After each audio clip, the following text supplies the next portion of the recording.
그래도 꿈을 포기하지 않는다. 수천만 명의 목숨을 빼앗은 2차 세계대전이 드디어 종결된 1945년 9월, 폰 브라운은 미국의 군 용기를 타고 대서양을 넘어 미국으로 향했어. 당시에는 속도가 느린 프로펠러기밖에 없었고 도중에 몇 번이나 기름을 넣기 위해 착륙해야 해서 여행은 30시간 이상이나 걸렸지. 엉덩이가 아팠을 것 같아.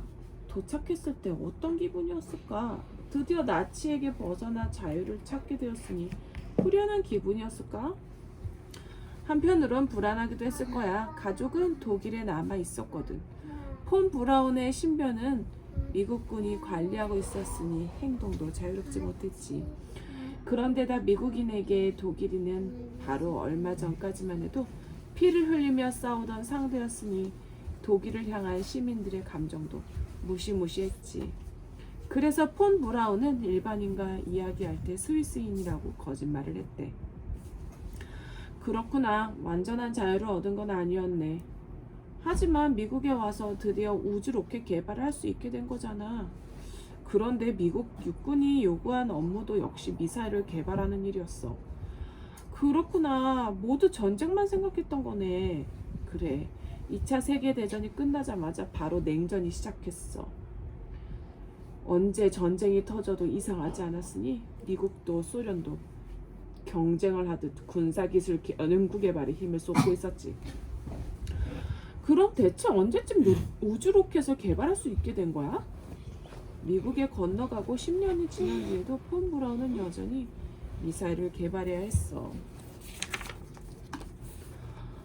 10년이나? 나치에서 1년 넘게 미사일을 연구하고 드디어 자유를 얻은 건가 생각했는데 미국에서도 10년 넘게 미사일을 연구하다니 잘도 버텼네. 그러게 말이야. 분명 그것도 상상력이 가진 힘이 아닐까. 아무리 현실이 가혹해도 그의 상상력 속에선 로켓이 우주를 날아다니는 모습이 확실히 보였을 거야. 결국 꿈이 폰 브라운에게 포기하지 못하게 만든 거네. 고집이 센 것은 간절히 원하는 꿈이 있었기 때문이었어. 멋진 말을 하는구나, 밑장. 아무튼 폰 브라운은 조금씩 우주 개발을 실현하기 위해 준비했어. 미국에 건너가 10년 정도 지났을 무렵 그는 V2 로켓을 발전시킨 레드스톤 로켓을 완성했지. 기본적인 설계는 V2와 마찬가지지만 중력은 2배로 늘어났어. 한편으로 육군의 제트 추진 연구소는 서전트라는 소형 고체 로켓을 개발하고 있었대. 제트 추진 연구소는 아빠가 일하고 있는 JPL을 말하는 거야? 당시에는 나사가 아니라 육군이었어? 응, JPL은 나사가 생기기 전에는 육군의 연구소였어. 참고로 폰 브라운이 있었던 육군 탄도미사일국은 엘라베 마줄 현츠빌에 있었는데 혹시 그게 나사 마셜 우주 비행센터가 된 거야? 바로 그거야. 1955년 폰 브라운은 그의 레드스톤과 JPL 서전트를 조합해서 인공위성을 발사하자고 제안했어. 그러니까 다단 로켓으로 만드는 거네. 과연 밑장이야. 레드스톤을 1단에 놓은 뒤에 11개의 서전트를 묶은 2단을 두는 거지. 또 3개의 서전트로 3단을 만들어 2단으로 둘러싸였어. 그 위가 1개의 서전트로 이루어진 4단. 4단이 다 연소되면 로켓은 시속 28,000km인 제1우주 속에 도달해서 인공위성이 되는 거야. 꼭 아빠가 만든 도시락처럼 이것저것 다 가져다가 섞어 놓은 모양이네. 밑장 너무하네. 어쨌든 이것저것 다 가져다가 섞어 놨기 때문에 금방이라도 날릴 준비가 되어 있었어. 폰 브라운은 어떻게 해서라도 세계에서 제일 처음으로 인공위성을 쏘아 올리고 싶었지.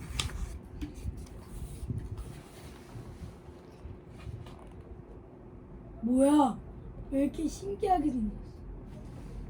2단, 무, 3단, 무거워서 잘 못 날는 거 아니야? 인공위성. 한번 들어볼까? 무거워서 잘 못 날 거 아니야? 아빠 이 사진 저기 4단 위에 있는 건 익스플로러 1호 아니야? 눈치가 빠르네. 그래, 그때 폰 브라운과 JPL이 제안한 계획이 바로 그 후에 미국 첫 인공위성인 익스플로러 1호를 발사시킨 주노 아이로켓이었어. 하지만 1955년은 스푸트니크 발사보다 2년이나 전이고 익스플로러 1호가 발사된 건 1958년이었지. 그래, 만약 1955년에 폰 브라운이 제안한 내용을 받아들였다면 세계 첫 인공위성은 소련의 스푸트니크가 아니라 미국의 익스플로러였을지도 모르지. 아, 승인을 받지 못했던 거구나. 왜? 금방이라도 인공위성을 날릴 준비도 되어 있었고 세계 최초가 될 수 있었는데 반대할 이유가 대체 어디 있어? 실은 당시에 미국 해군도 독자적으로 로켓을 개발하던 중이라 인공위성을 발사할 계획을 가지고 있었어. 육군과 해군은 경쟁 관계에 있었지. 같은 미국인인데도 육군과 해군이 경쟁을 하다니 의미가 없잖아. 그래, 맞는 말이야. 거기다 기술력으로 우위에 있었던 건 명백히 폰 브라운이 소속된 육군팀이었는데 정부가 선택한 건 해군이었어. 어째서? 이유는 여러 가지 있다고 하는데 예를 들어 레드스톤은 원래 나치의 기술이잖아. 반면 해군 로켓은 전부 미국군이 만들었고 거기다 레드스톤이나 서전트는 군용 미사일이니까 그게 소련의 상공을 날면 소련을 자극하는 게 아닐까 하는 걱정도 있었대. 하지만 해군의 로켓은 연구용이었지. 그렇지만 미사일도 로켓도 기술은 마찬가지니까 군사용이든 연구용이든 차이는 없잖아. 그렇지. 그러니까 해군을 선택한 건 정치적인 판단이었어. 어른의 사정이란 것이지. 어른의 사정은 참 쓸모없는 녀석이네.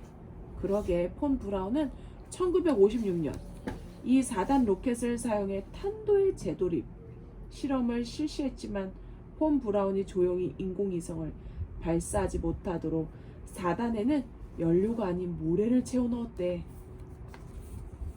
이 실험은 완벽히 성공했으니까 만약 그때 4단에 연료를 채워 넣었다면 스푸트니크보다 1년 전에 미국은 세계 처음으로 인공위성을 발사했을지도 몰라.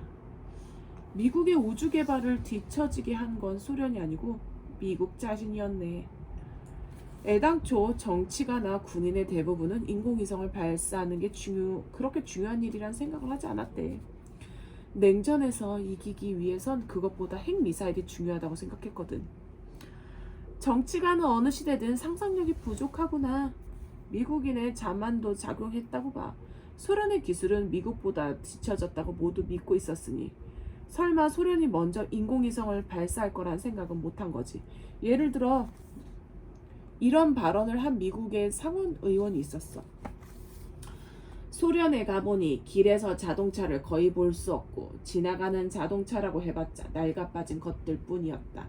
그런 나라가 인공위성 같은 걸 쏘아 올릴 수 있을 리가 없다. 라고. 그야말로 토끼와 거북이 이야기네.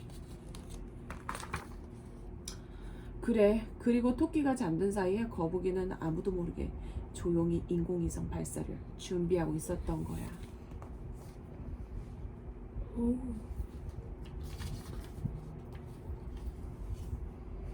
엄마 잠겠어? 응. 아, 왜 자꾸 앉아 있어? 뭐 하는 거 같아. 스푸트니크는 노래한다. 야, 뭐해?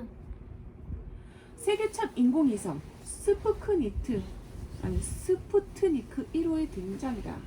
나는 그래. 폰 브라운이 제일 좋은. 폰 브라운이 이겼으면 좋겠어. 아빠, 스푸트니크 1호의 정식 이름이 뭔지 알아?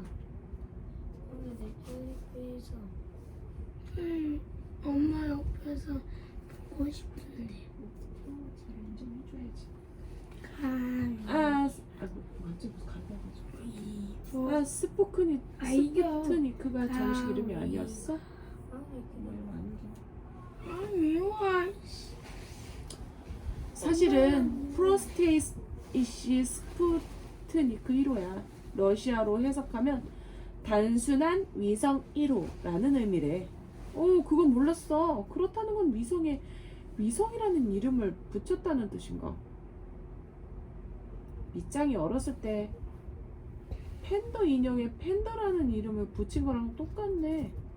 아, 팬더는 지금도 내 보물인걸. 팬더에다가 팬더짱, 위성에다가 단순한 위성 1호, 공룡에다가 공룡군. 공룡 인형에는 공룡군이라고 했지? 아니야, 공룡군이야. 데이노니쿠스 공룡군. 펭귄한테도 팽짱이라는 이름 붙이지 않았어? 곰은 곰곰이가 됐지? 지금 누가 말한 거야? 아무도 말 안 들렸는데 분명 기분 탓일 거야. 밑장은 당황해서 곰곰의 입을 막고는 테이블 아래에 숨겼다. 스페이스 셔틀도 셔틀군이라고 불렀지. 됐어. 아빠의 말로 의미를 알 수 없는 이름만 붙이잖아. 옛날에 우리 집 차 이름은 포치였고 아빠 컴퓨터는 쯔요시였고 모기 잡는 기계에는 카토리나라는 이름까지 붙였잖아. 대체 누구야 카토리나가? 옛날 여자친구야? 영감이 뛰어난 거야. 창의력이 풍부하다고 말해주겠니? 창의력? 공기청정기는 세지라고 부르고 도시락통은 베토벤이라고. 베토벤. 그냥 장난치는 도시락한테 것뿐이잖아. 베토벤.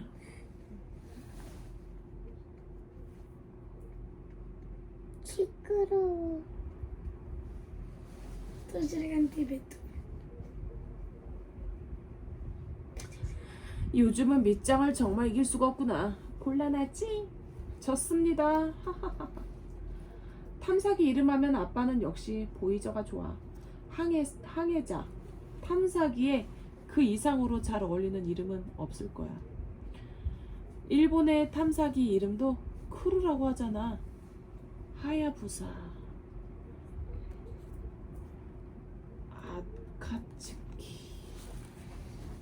아카츠키라든가. 엄마 화장실 쓸래? 중국의 탐사기 이름도 멋있지. 우주 정거장의 청관도 좋고, 달 탐사기인 상하는 달의 여신 이름이지. 러시아어로 지은 이름도 멋있어. 소련 스페이스 셔틀 이름인 브라는 눈보라를 뜻하고, 국제 우주 정거장에 있는 자리아는 일출 쥐베지다는 별. 그렇게 생각하면 스푸트니크에도 좀 더 의미 있는 이름을 지어줘도 좋았을 텐데. 분명 급하게 지은 건 아닐까? 이름 같은 걸 생각할 틈이 없었던 거야. 그럴지도 모르겠네. 미국의 신문은 소련에서도 읽을 수 있으니까 코롤요프는 미국의 로켓 개발이 얼마나 진행되었는지 잘 알고 있었던 모양이야.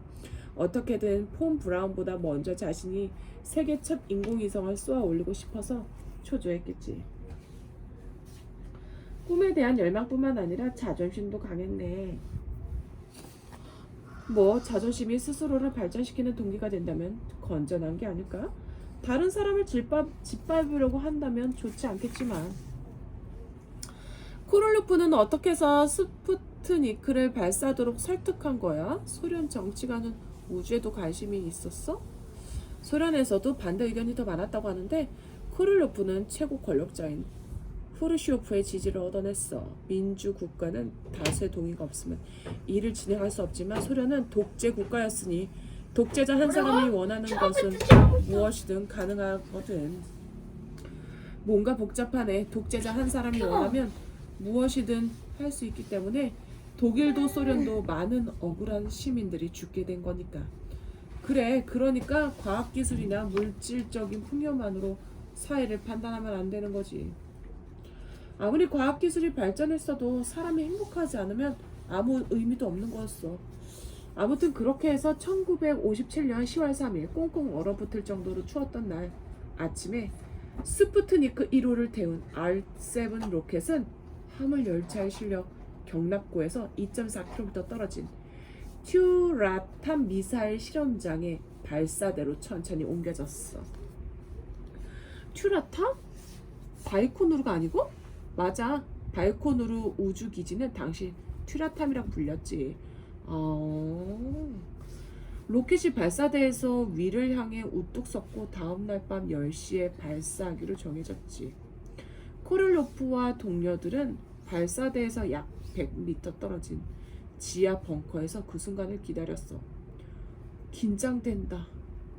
더욱 긴장되는 건 발사한 후부터야. 로켓은 비행기와 다르게 인간이 조종할 수 없으니까 발사 버튼을 한번 누르면 모두 자동으로 이루어져서 성공인지 실패인지 알기 위해서는 그저 기다리라는 것 말고는 할 수 있는 게 없거든. 병사가 발사 버튼을 누르니 코를로프의 로켓은 무시무시한 불꽃을 토하면서 얼어붙은 밤을 한여름 태양처럼 비추며 하늘로 솟아올랐어. 나였으면 그냥 잊지 못했을 거야. 분명 코를로프도 같은 기분이었을 거야. 게다가 발사 후 8초 동안 경보음이 울렸어. 엔진에 이상이 있었대. 그럼에도 로켓은 계속 날아올랐는데 코를로프와 동료들은 그걸 지켜보는 것 외엔 아무것도 할 수 없었어. 발사한 후 로켓의 연소가 다 끝날 때까지 5분이 걸렸는데 아마도 코를로프의 인생에서 가장 긴 5분이었을 거야. 하지만 무사히 연소를 마치고 스푸트니크스는 인공위성이 되었구나. 그런데 그때 로켓에는 카메라 같은 게 달려있지 않아서 스푸트니크가 무사히 지구 주회 궤도에 올랐는지 바로는 알 수가 없었어. 그걸 알기 위해서는 스푸트니크가 약 1시간 30분 후에 지구를 한 바퀴 돈 다음에 그 전파를 보내줄 때까지 기다려야 했지. 1시간 30분? 질식할 것 같아. 코를로프와 동료들도 안절부절 못하며 지하 벙커를 뛰어나와 건물 밖에 있는 통신차로 달려갔대. 통신차에선 2명의 통신병이 안테나를 하늘로 뻗어 스푸트니크의 전파를 기다리고 있었어.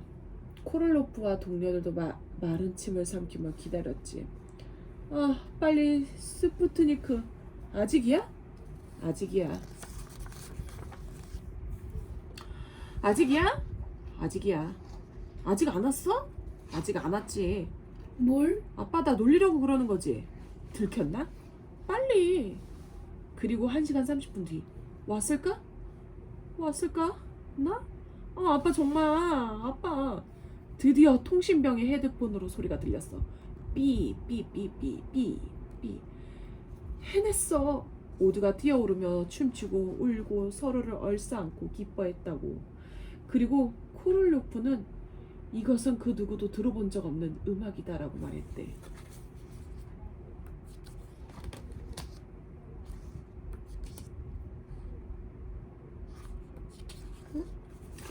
드디어 찾아온 기회. 익스플로러 1호 우주로. 그건 그렇고 폰 브라운은 굉장히 속상했겠다. 20년 이상이나 참으면서 원치도 않은 미사일 개발을 해왔는데 결국 추월당하기까지 했으니까 속상한 정도가 아니라 굉장히 화를 냈대. 그가 스푸트니크의 소식을 들었던 날 마침 국방청 장관인 마이클 로이가 시찰을 왔었어. 폰 브라운은 이성을 잃고 소리를 질렀대. 우리는 2년 전에 해낼 수 있었습니다. 제발 부탁이니 하게 해주세요. 로켓은 창고에 자고 있습니다. 마이클 로이 씨, 우리는 60일 안에 인공위성을 발사할 수 있습니다. 당신의 허락과 60일의 시간만 있으면 된다고요. 라고. 그래서 드디어 폰 브라운에게 기회가 온 거구나. 하지만 그렇게 되진 않았다고 해. 뭐라고? 어째서? 상황이 그런데도 폰 브라운이 속한 육군팀보다 해군을 우선하는 정부의 방침은 변하지 않았거든. 도무지 이해할 수가 없네. 미국은 인공위성을 발사할 생각이 없었던 거야? 아니, 그 반대야. 스푸트니크의 뉴스를 듣고 미국은 큰 충격에 빠졌어. 왜냐하면 미국 하늘 위를 날아다니는 인공위성을 쏠 수 있다는 건 언제든 소련이 미국의 핵폭탄을 떨어뜨릴 수 있다는 뜻이잖아. 자존심도 산산이 무너졌겠네.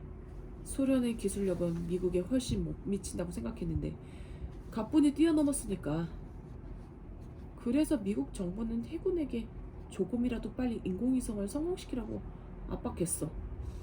그렇구나. 그래서 스푸트니크가 성공한 지 2개월 뒤인 1957년 12월 6일 미국의 기대를 한 몸에 받은 해군의 뱅가드 로켓이 발사되었어. 그리고 발사 2초 만에 대폭발. 미국에게는 더할 나위 없이 창피한 일이었어. 체면이 아주 말이 아니었겠네. 그리고 드디어 폰 브라운에게 기회가 왔지. 처음부터 폰 브라운에게 맡겼으면 좋았을 텐데. 하지만 폰 브라운에게 주어진 시간은 겨우 3일 뿐이었어. 무슨 뜻이야? 어디까지나 해군을 우선하겠다는 미국의 방침은 변하지 않았던 거야. 고집 참. 하지만 1958년 1월 해군이 발사하기로 예정되었던 로켓에 문제가 생겨서 그걸 수리하는 기간인 3일 동안만 폰 브라운에게 기회를 준 거야. 20년 이상이나 기다린 끝에 얻은 단 3일간의 기회였구나. 첫날이었어. 1월 29일엔 강풍 때문에 발사는 불가능했어. 중요한 하루였는데 2일째인 1월 30일에도 여전히 바람이 거셌지. 마치 영화 같은 전개네. 그리고 마지막 날 아침 바람은 기구를 띄워서 풍속을 재보니까 아슬아슬하게 가능. 기회가 생겼네. 폰 브라운. 발사는 엔진의 분사를 눈으로 확인할 수 있도록 밤 10시 반에 하기로 했어. 나이트 런치구나. 자기가 만든 로켓이 우주를 향해 날아가는 모습을 보면 감동할 거야. 하지만 폰 브라운은 그 장소에 없었어. 어째서? 본인도 발사되는 장면을 보고 싶어 했지만 성공했을 때를 대비해서 기자회견을 준비하기 위해 1200km 떨어진 워싱턴에서 기다리라는 요구를 받았대. 그럼 화면을 통해서 본 거야? 그렇지도 않았어. 1958년에는 인터넷도 없었고 TV 생중계도 쉽지 않았어. 폰 브라운은 전화와 텔레타이프로 상황을 계속 확인했대. 텔레타이프? 옛날에 사용하던 문자 채팅 같은 거야. 상대방의 키보드로 입력한 문자를 전화 회선을 통해서 이쪽의 타자기로 또각또각 종이에 인쇄해주는 구조지. 점점 더 초조해진다. 발사 30분 전 이런 텔레타이프가 도착했어.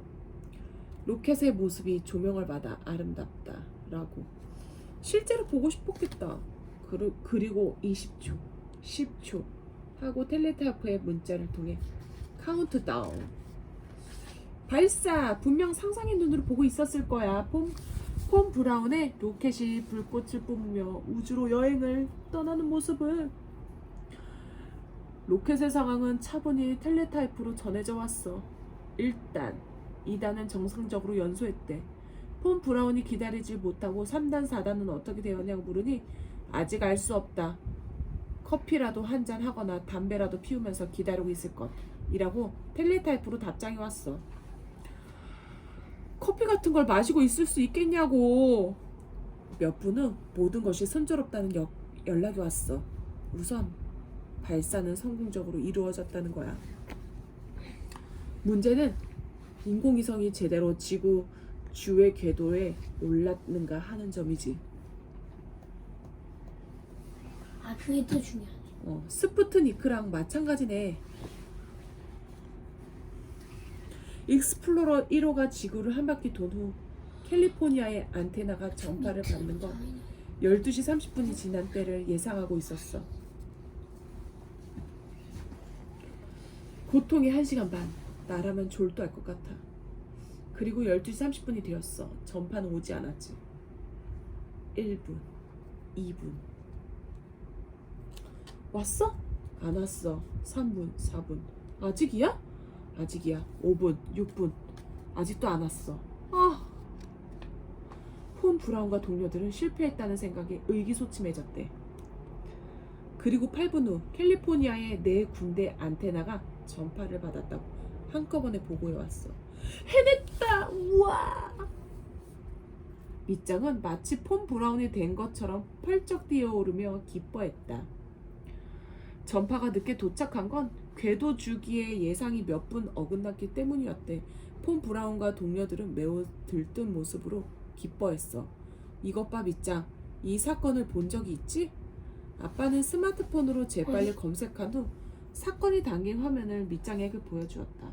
나안 보여.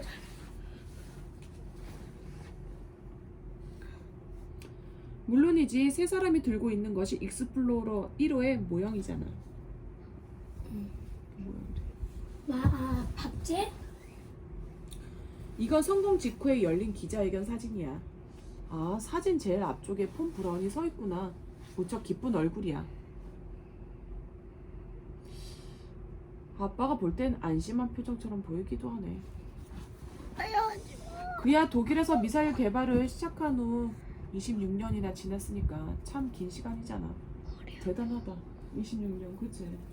26년을 아니 기다렸어. 폰브라 내 믿고 그냥 했으면 그냥 세계 최초였잖아. 참 긴 시간이잖아. 언젠가 이런 날이 올 거라고 믿고 원치도 않는 미사일 개발을 하면서 참을성 있게 줄곧 기회를 기다린 거지. 그로부터 6개월 뒤에 나사가 설립되었어. 그리고 1960년에 폰 브라운의 육군 탄도 미사일국이 나사로 옮겨와서 마셜 우주 비행 센터가 되었지. 드디어 미사일에서 완전히 해방됐구나. 어린 시절에 본 우주를 향한 꿈이 48세가 되어서야 겨우 이루어진 거야. 상상력의 불을 마음속에 품고 줄곧 지켜왔던 거구나. 무슨 일이 있어도 고집을 꺾지 않았기 때문에 지킬 수 있었다고 볼 수 있지. 그리고 나사 마셜 우주 비행센터를 이끌고 세터 V 로켓을 완성시켜서 1969년 인류 최초로 달 착륙에 성공했지. 닐 암스트롱이. 그때 폰 브라운은 57세였어. 참 긴 시간이었어. 상상력이 마음속에서 줄곧 속삭였던 것일지도 닐 몰라. 암스트롱이 세계 최초 달에 갔대. 포기하지. 폰브라운이 만든 로켓으로? 그런가 봐. 그럼 폰브라운 역시 최고. 닐 암스트롱이 인류 폰브라운은 최초로 로켓을 타고 우주에 착륙했대. 폰브라운이 더 대단해. 포기하지 말아라. 힘내라. 우주가 너를 기다리고 있다고 말이야. 누가 만? 누구의 명언이야?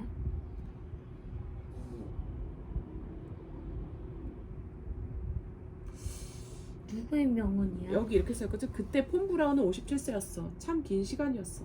상상력이 마음속에서 줄곧 속삭였던 브라운? 것일지도 몰라. 그냥 아빠의 생각 같아.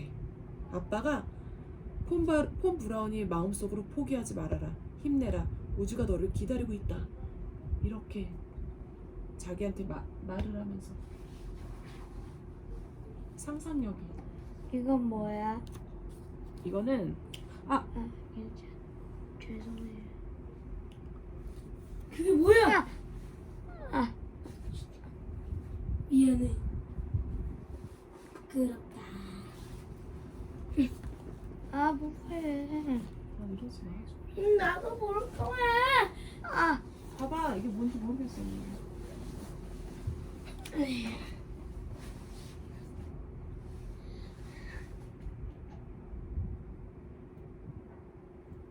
포스터 같은데?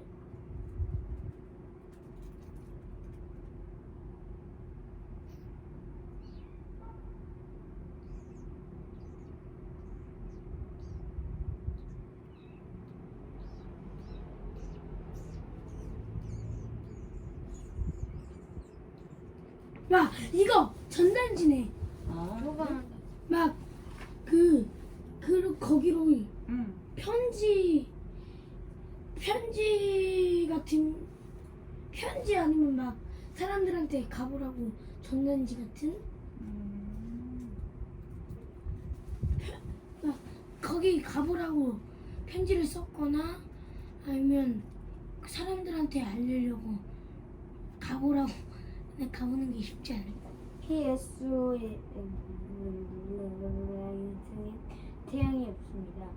항상 주변을 공전하지 않고 단독으로 우주 공간을 표류하고 있습니다. 늦게까지 깨어있는 사람들에게 최고의 여행지지요. 라고 써있는데. 그런 거 없다, 그치? 그러니까 뭐야? 졌는지야? 부끄럽지 않다. 하인형이 부끄럽다. 괜찮? 하인이 부끄러워. 아니 안 괜찮아. 하인형이 부끄러워. 그래야지. 네가 부끄럽다. 동생이란데 부끄럽다. 네가 내 동생이라는 게 부끄럽다. 하인형이 내 형이라 부끄럽다. 네가 옷을 당기는 사람이어서 부끄럽다. 발음 제대로 해. 발음을 완전 못해서 부끄럽다. 내 옷을 잡아당겼는데 한 대 맞아 보시겠어? 16. 지구에서 달까지 인간의 상상은 모두 이루어질 수 있다. 밖이 완전히 어두워지자 두 사람은 방으로 돌아와 불을 켜고 소파에 앉았다. 밑장은 흥분해서 이야기를 이어갔다. 그리고 우주 개발 경쟁에 돌입하게 되었지. 나는 몇 번이나 책을 읽었어. 처음에는 소련이 계속 이기기만 했지. 하지만 1961년 코를요프의 R7을 발전시킨 보스토크 로켓으로 가가린이 세계 첫 유인 비행에 성공했어. 그리고 3주 후 폰 브라운의 레드스톤 로켓에 탑승한 앨런 셰퍼드가 미국인 첫 우주 비행을 했지만 가가린과 달리 탄도 비행이었지. 1963년 탄생한 첫 여성 우주 비행사도 소련 사람이야. 테레시코바는 내 영웅이야. 테레시코바가 우주에서 말한 나는 갈매기는 정말 멋진 말이지. 최초의 우주 유영도 최초의 무인 달 탐지기도 소련이었지. 반격을 위해 미국의 케네디 대통령이 내건 모험이 아폴로 계획이었어. 케네디 대통령의 그 연설은 정말 최고로 멋있었어. 우리는 달에 가기로 했다. 그것이 간단한 일이 아니라 어려운 일이기 때문이다. 라니. 케네디가 1960년대 후반까지 사람을 달에 보내겠다고 선언했을 때 미국은 여전히 앨런 셰퍼드가 15분 동안 탄도 비행에 성공했던 것이 유일하게 사람을 태웠던 비행기였어. 비행이었어. 믿을 수 없을 정도로 무모한 선언이었지. 무모한 계획을 가능하게 만든 것이 폰 브라운이지. 그가 개발한 세턴 V 로켓은 높이 111m, 중력은 무려 2,970톤. 그리고 세턴 V 로켓으로 발사한 첫 유인 미션이 아폴로 8호, 인류 역사상 첫 달 주의 비행. 달을 10번 돌고 지구로 돌아왔지. 그러고 누가? 보니 누가 달 10번 들고 돌아? 아폴로 8호. 그러고 보니 얼마 전 밑장에게 준 줄 베른의 지구에서 달까지라는 책 있잖아? 응. 100년도 전에 쓴 그 책의 이야기가 아폴로 8호 미션과 완전히 똑같아. 나 특히 탈 것 같아. 대신 아, 정말로? 대신 밑장은 이거 자기 방으로 달려가 책장에서 붉은 표지의 책을 꺼내서 들고 나왔다. 이봐, 달을 향해서 우주선을 발사한 장소가 플로리다고. 밑장의 아빠는 책을 받아들고 책장을 넘겨 사파를 손가락으로 가리키며 설명했다. 달 둘레를 돌아서 돌아온 것도 똑같고, 이것 봐, 태평양으로 기환했다는 것도 완전히 똑같다. 굉장해. SF가 100년의 시간을 넘어 정말로 실현되었구나. 그래, 그가 바다를 보고 품었던 상상력이 이 책을 통해서 로켓의 아버지에게 전달. 폰 브라운이나 코롤료프까지 이어졌고 그들의 기술력으로 변해서 달까지 닿는 로켓을 완성시켰어. 그래서 닐 암스트롱이 인류 최초로 달에 갔지. 정말로 바이러스 같네. 바이러스는 스스로 움직이거나 숨 쉴 수 없지만 다른 생물에게 기생하면서 자기 복제를 해서 확산하니까 상상력도 여러 사람의 마음에 감염되어 증식하고 확산하는구나. 그것뿐만 아니라 독재자나 정치가 전쟁까지 이용해서 마지막에는 그걸 실현시켰어. 감염된 것은 폰 브라운이나 코렐로프뿐만 아닐 거야. 분명 SF 소설이나 TV, 영화를 통해 세계의 모든 사람들이 어느새 우주를 향한 상상력에 감염되었다고 생각해. 난 우주에 대한 생각보다는 다른 나 달 한번 가보고 싶어. 맞는 말이야. 모두 우주를 떠올리면 두근두근하잖아. 그래서 스푸트니크가 세계에서 이렇게 큰 주목을 받고 진짜 있는 어떻게 거고. 생겼을까? 핵 미사일을 아빠는 만든 나라도 궁금해. 고급차를 만든 나라도 아닌 인공위성을 최초로 쏘아 올린 그치, 그치. 나라가 과학기술 분야에서 아니, 가장 아니. 선진국이라고. 아주 모두들 생각하는 거야. 궁금하지. 거기에 결국 코렐로프의 TV가 좀 R7이나 폰 브라운의 네. 레드스톤은 변기로 사용된 적은 한 번도 없었어. 아니 그 액체 연료식 로켓은 우주로 기기에는 게 적합하지만 멋있잖아. 변기로는 잘 맞지 않았거든. 그래서 현대 미사일은 거의 고체 연료식 로켓으로 바뀌게 되었어. 부끄럽다. 우주를 꿈꾸는 마음에서 태어난 로켓은 역시 우주를 날기 위해 존재했던 거야. 당신이 노래를 바로 그거야. 불렀는데 물론 한 짱이지. 사람의 마음에 깃든 상상력은 무척 나 노래 약하지. 안 불렀어. 욕심이나 야망, 분노, 두려움이 파리가 갑자기 불만을 하려기 지게 시작하는 되니까. 거야. 혼잣말 하지만 그런 했는데 부정적인 괜찮은데. 감정은 시작하지 마. 사람에서 안 해. 사람으로 안 공유되지 할 않아. 과거의 독일인이 나안 할 거야. 히틀러를 따랐던 했는데 것은 괜찮은데. 공포에 사로잡혔기 때문이지. 히틀러의 야망에 공감한 아무 것은 말도 아니었어. 안 하시는데 그러니까 히틀러가 죽은 뒤 정보의 꿈도 함께 이 세계에서 사라진 거지. 왜 이래 진짜. 하지만 상상력은 달라. 안 때려. 두근두근하는 안 마음은 때렸어. 사람에서 이게 내 사람으로 쳤잖아. 전염되니까. 피부색이나 살고 있는 장소, 믿는 이 종교나 쓰는 감각. 언어가 달라도 감각 밤 하늘의 별을 올려다보면 우주를 꿈꾸는 마음은 세상에 누구나 공유할 수 있는 거잖아.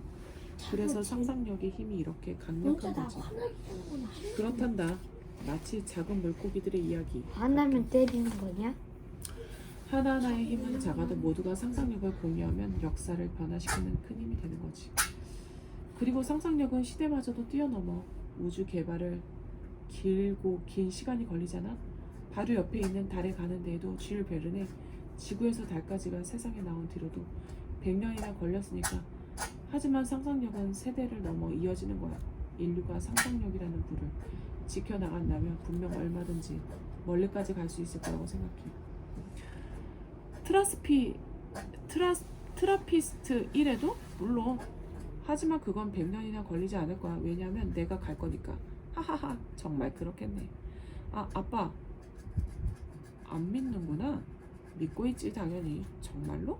정말이야. 밑장은 분명 꿈을 이룰 거야. 게다가 폰 브라운이나 코렐로프와 다르게 전쟁이나 독재자의 아래에서 겁낼 필요 없이 마음껏 꿈을 펼칠 수 있잖아. 밑장이 가버린다면 아빠는 쓸쓸하겠지만. 그러고 보니 아빠 아직 알 수 없는 게 있는데. 응? 그러니까 결국 폰 브라운은 좋은 사람이었던 걸까? 아니면 나쁜 사람이었던 걸까? 아빠는 천장을 올려다보며 생각에 잠겼다. 그러고는 잠시 밑장을 바라보더니 물었다. 밑장은 어떻게 생각해?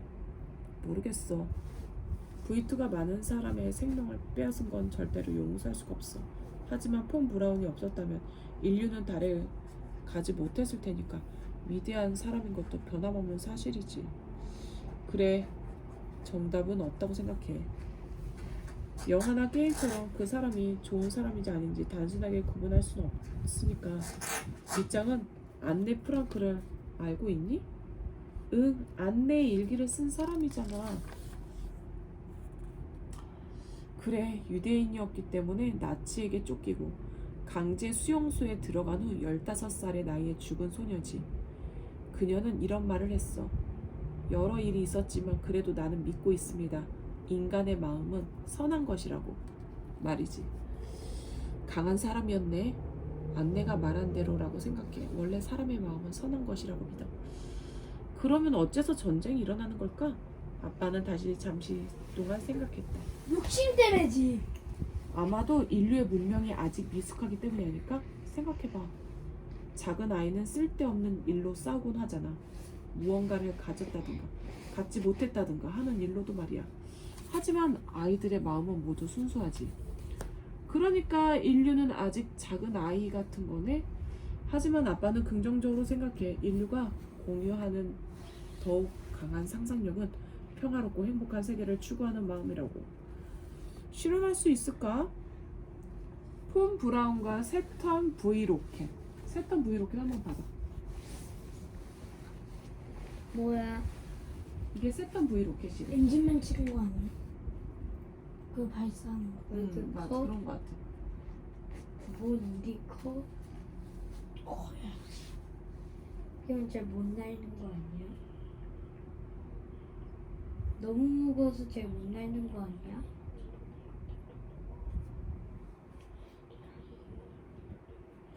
하인이가 저번에 뭘 타고 날았지? 패러글라이더. 응. 그때 너무 너 가벼워서 못 날 수도 있다 그랬잖아. 응. 좀 높이가 필요한데. 아, 못 날 수 있을 정도야? 그때 바람에 비해 형아 너무 가벼웠었대. 물론이지 인간은 달까지 갈 수 있는 존재니까 실현되기까지 긴 시간이 걸리지도 모르지. 하지만 상상력은 세대를 넘어서 이어져. 말하려고 까먹었어. 밑장이 트라피스트 1의 여행을 할 무렵엔 분명 인류 문명이 성장해서 지구의 전쟁도 폭력도 사라져 있을 거야. 근데 이거 언제 썼지? 뭐? 지금 러시아에서는 전쟁하고 있잖아, 그치? 응. 밑장의 표정이 밝아졌다. 아빠는 희망으로 빛나는 밑장의 눈을 바라봤다. 그 안에서 인류의 미래가 보이는 듯했다. 아빠의 이야기는 여전히 길지만 좋은 말도 하네. 이 녀석이. 그때 현관문이 착각 열리는 소리가 들렸다. 밑장은 무릎 위에 올려둔 붉은 책을 떨어뜨리며 일어섰다. 엄마다. 엄마한테도 레고로 만든 최고의 작품을 보여줘야지. 아빠 좀 도와줘. 브이트를 식탁에 살짝 올려둬. 엄마한테는 아무 말도 하지 말고. 그러지 말고 솔직하게 말하면서 보여주면 되잖아. 엄마 어서오세요. 아직 거실로 들어오면 안 돼. 별일은 아니고. 아빠 준비됐어? 준비됐어. 아빠는 레고로 만든 브이트를 밑장이 부탁한 것처럼 테이블 위에 올려놓은 후 밑장이 던져버린 붉은 표지에 책을 집어들었다. 그리고 밑장이 엄마와 이야기를 나누는 사이 표지 뒤에 볼펜으로 이런 말을 적어두었다. 인간의 상상은 모두 이루어질 수 있다. 줄 베른. 아, 줄베린 쓴 척? 줄베른이 누구야? 줄베른이 누구야? 줄 베른이 지구에서 달까지라고 쓴 사람이야? SF 상상 줄베른이 왜 소설 날까지 나 읽을래? 그런 소설을 진짜 많이 썼어. 지구에서 달까지뿐만 아니라 그런 상상 근데 SF 소설. 궁금한 게 있어. 우주는 어디에 있어? 멀리 있어. 그러니까 어디에 밑장 아빠의 질문을 한번 들어볼까? 저기 폰 브라운은 좋은 사람이었을까요? 아니면 나쁜 사람이었을까요? 그것도 아니라면 좋은 마음을 가진 사람이 나쁜 행동을 할 수밖에 없었던 것일까요? 혹은 좋은 사람과 나쁜 사람을 구별하는 것이란 불가능한 일일까요? 여러분은 어떻게 생각합니까? 어떻게 생각합니까? 싹둑 몰라. 다 까먹었어. 만약 여러분이 폰 브라운이었다면 어떻게 했을까요? 당신은 우주를 꿈꾸는 재능 있는 기술자입니다. 악마가 찾아와 꿈을 이루어주는 대신 전쟁을 도와주라고 말합니다. 그것이 꿈을 이룰 수 있는 유일한 수단이라면 당신은 어떻게 하겠습니까?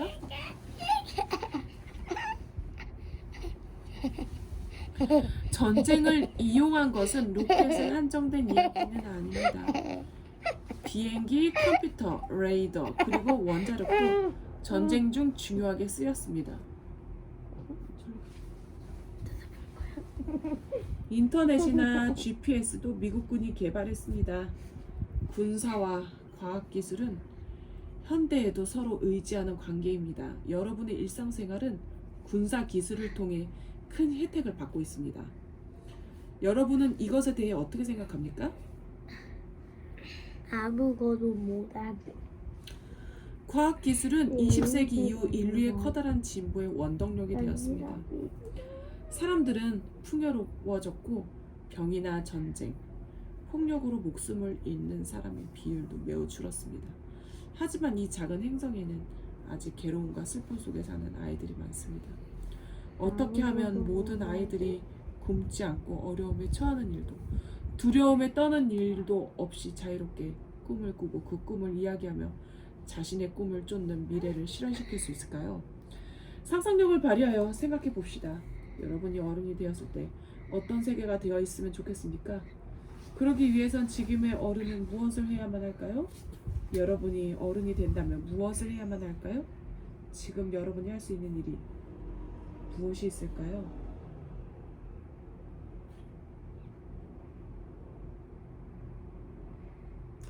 우주에 관한 이야기가 궁금한 어린이들을 위해 아래의 책을 추천합니다. 줘봐, 나 볼래. 조지의 여기 여기 읽어봐. 뭐 어디? 이쪽. 하지 마. 니는 왜 했는데?